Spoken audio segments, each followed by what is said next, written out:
Listen, sisters, I need to tell you something. Being a loving person doesn't mean that you become agreeable, right? Doesn't mean that you support everything, you say yes to everything, okay? Actually, when you look at First Corinthians 13, it tells you what love is and what, therefore, you should be agreeable to. I'm sharing this because a lot of people have the wrong impression that if a person is a Christian, or a follower of Yeshua, they are supposed to be easy to get along with. I'll tell you the kind of people you should get along with.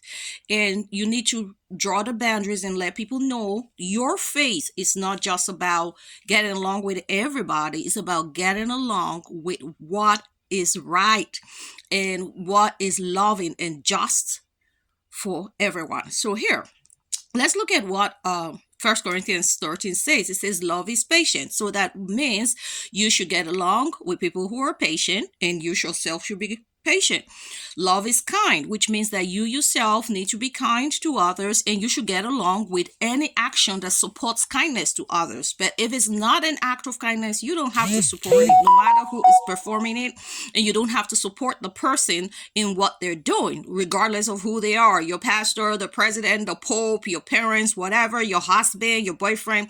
Love does not envy. A person who is not happy for other people's good, right? You don't have to support that kind of behavior, no matter who it's coming from. If it's you, it's not right either. He does not boast, it is not proud. Anybody who is egotistical, right, who's arrogant, who carries off themselves, you shouldn't agree with stuff like that, neither should you be that way. It does not dishonor others, it is not self-seeking, right? So you don't look down on others. Oh my gosh, and this is the big one for me, because you know what? We have been taught in the church, women, to get along with concepts and ideologies that look down on women, that look down on children, that look down on the poor. You should say no to such practices in your churches, in your homes, in your communities. Are you hearing me? Because that's not loving. It says it is not self-seeking. That means, again, you do not make yourself more important than others. And if you see someone who come around being proud or whatever, you don't have to support them. If their actions are putting them above every other person, you don't support them. Neither do you behave that way. Is not easily angered and keeps no records of wrong. Oh my goodness. How many of you have sat down and defended the actions of raging, angry men in the church? Your leaders making you feel it's okay to support rage-filled men making justification because you didn't do it. No, love does not act in rage, neither does love support rage, okay? All right, it keeps no record of wrong. Love is not a whoop you on the head with the things you're doing, regardless of who is doing it, right? You don't do it to yourself, right? You don't punish yourself for the things you did. You recognize what you did. You move on.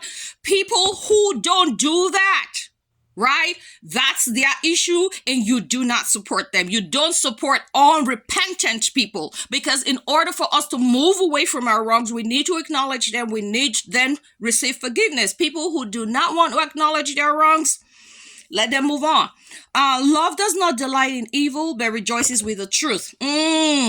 Truth seekers, that's who you should become. As a person who's loving, but always willing to learn what is the truth. Don't just follow, this is the way we've always done it. This is the way this person said it. This is the way tradition. No. What is right?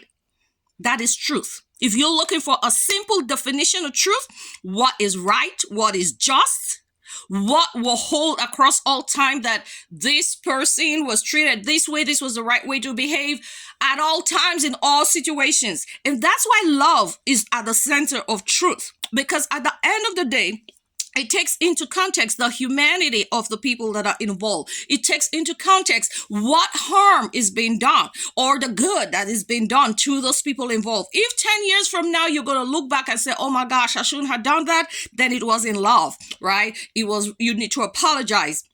It says it always protects, always trusts, always hopes, always perseveres. All right, what are you protecting? What are you hoping for? What are you persevering? If you are protecting people who are misbehaving, doing all this evil stuff we just said, that's not love. Where you hope is where people are making effort to be loving, to walk in the truth.